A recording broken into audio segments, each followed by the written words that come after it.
University exams में ज़्यादा marks चाहिए तो ऐसे पढ़ें। जी हाँ दोस्तों, अभी लॉकडाउन चल रहा है, आगे भी बढ़ सकता है, स्थिति गंभीर है।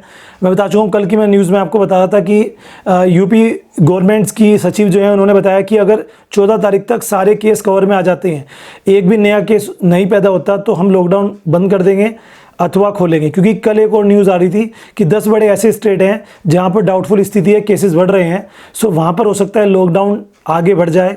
ठीक है जी। और इसके ऊपर मैंने एक पर्टिकुलर वीडियो भी बनाई है जिसका मैं आपको दे दूंगा कम्युनिटी पर, आप देख सकते हैं जाके।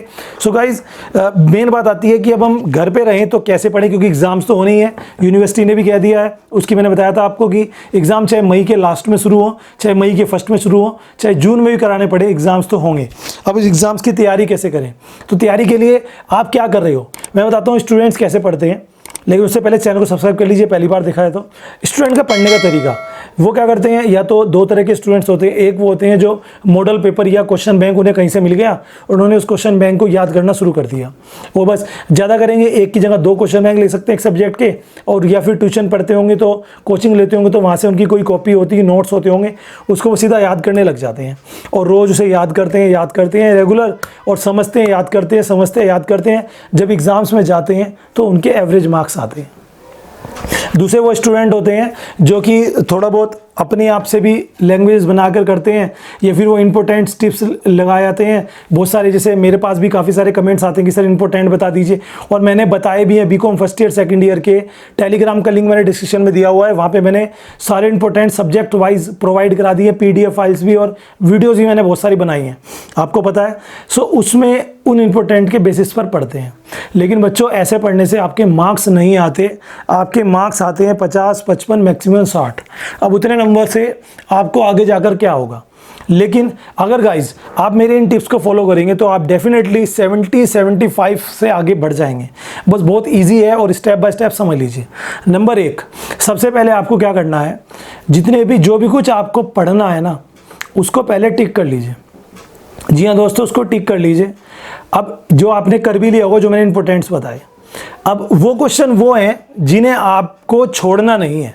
हम लोग कर क्या रहे हैं, इंपॉर्टेंट्स मिलने के बावजूद भी इंपॉर्टेंट्स ही पढ़ रहे हैं और कुछ नहीं पढ़ रहे, और उसके बेस पर सोचते हैं मार्क्स ले आएंगे।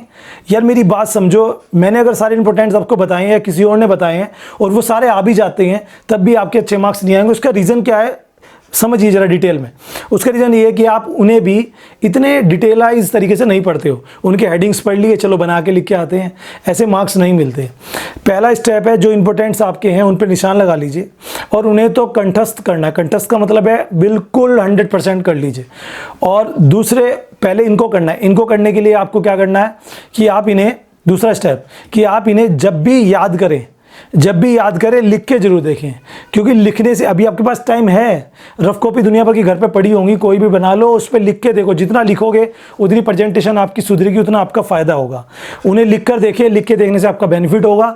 और जब आप इन्हें लिख के देख सकते, क्योंकि और लिखने का तरीका भी क्या है, जैसे आज आपने याद किया, सो आज ही मत लिखो, आप तो याद होगा ही, कल को रिवाइज करके लिखो, परसों को फिर कल वाला रिवाइज करके लिखो। ये कहते हैं, ये तरीका होता है एक एक्सीलेंस पढ़ाई करने का, जो कि स्टूडेंट्स करते नहीं। और तीसरे नंबर पे वो टिप्स आता है कि ये करने के बाद आपको करना क्या है। वो निशान, जो वो क्वेश्चन जिन पे मैंने निशान नहीं लगवाए, वो क्वेश्चन जिन्हें मैंने अनइम्पोर्टेंट बताए, आपके टीचर्स ने अनइम्पोर्टेंट बताए, वो क्वेश्चन जो आपके क्वेश्चन बैंक में है बट आपको किसी ने कहा नहीं कि आएंगे, उनको भी पढ़िए। पढ़िए का मतलब है दिमाग में बिठाइए। सपोज उनमें से कोई आ जाता है तो आप उसे कर तो आओगे। जी हाँ, तीसरा स्टेप मैंने बता दिया आपको कि उन्हें भी पढ़िए, लेकिन परफेक्ट इन्हें करिए जिन पर निशान लगाए हैं, उन्हें आप केवल पढ़ सकते हैं। चौथा स्टेप वो क्या है कि आपको ये करने के बाद, अब जो क्वेश्चन आप करके आओगे, एक पेपर अपना घर पे तैयार करो।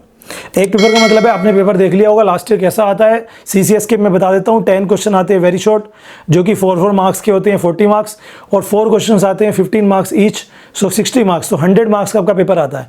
सो आपको एक पेपर खुद लिखना है घर पर और लिख के चेक करना है। आप मुझे टेलीग्राम पर भी भेज सकते हैं, वहाँ पे मैं ग्रुप बनाया हुआ है, चैट का ग्रुप, तो उसमें फॉलो हो जाओ, उसमें आप ऐड हो जाओ। वहाँ को उसका लिंक टेलीग्राम के दूसरे वाले ग्रुप में मिल जाएगा। सो वहाँ पर आप मुझे भेजें, मैं भी आपको बता दूंगा।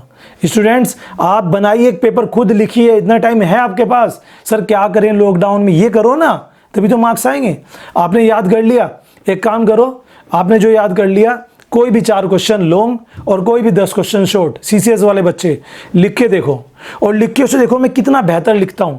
प्रेजेंटेशन अपनी देखो, डायग्राम्स बनाओ, black pen, blue pen, colour sketch, एक बढ़िया तरीके से लिख के देखो। ठीक है जी, आपने लिख लिया। और यूनिवर्सिटी वाले बच्चों में एमसीक्यूज भी आते हैं, वेरी शॉर्ट, शॉर्ट, लॉन्ग सब आते हैं, तो उसी प्रकार से अपनी यूनिवर्सिटी का एग्जाम पेपर देख लो लास्ट ईयर कैसा आता है। पीडीएफ फाइल यूट्यूब पर गूगल पर मिल जाएगी, उसके बेस पर करिए। और उसके बाद आपको एक बार करने के बाद खुद देखिए बैठकर कि ये मैंने क्या किया है, क्या ये मेरी प्रेजेंटेशन सही है। अपने घर में और भाई बहन को दिखा सकते हैं, मम्मी पापा को दिखा सकते हैं, किसी फ्रेंड्स को दिखा सकते हैं भेज कर सोशल मीडिया के थ्रू। और अगर आपको लगे कि नहीं यार और बेटर हो सकता है, तो एक बार और लिखिएगा 1 हफ्ते के बाद, और देखना आपकी प्रेजेंटेशन जो सुधरेगी। क्योंकि गाइज मेनली स्टूडेंट्स याद ही करते हैं, बड़े हो जाते हैं ना तो हमारे अंदर एक एटीट्यूड आ जाता है, यार मैं लिखूं, छोटे बच्चों का काम है, मैं तो केवल लर्न करता हूँ। याद करेंगे, याद करा हुआ कम याद रहता है, ध्यान रखना। एक रिसर्च के माध्यम से पता लगा था कि जो हम 2 बार अगर लिख लें तो वो 10 बार याद करने के बराबर है, 10 बार रिवाइज करने के बराबर है। सो आप क्यों नहीं लिख कर देखते एक बार उसको। सो आई बिलीव आप ये काम करोगे और डेफिनेटली आपके एक्स्ट्रा मार्क्स आएंगे। Thank you very much. Video देखने के लिए चैनल को सब्सक्राइब कर लीजिए। इफ़ यू आर न्यू, मुझे इंस्टाग्राम पर फॉलो जरूर कीजिएगा, जिसका लिंक मैंने नीचे दिया हुआ है। Thank you.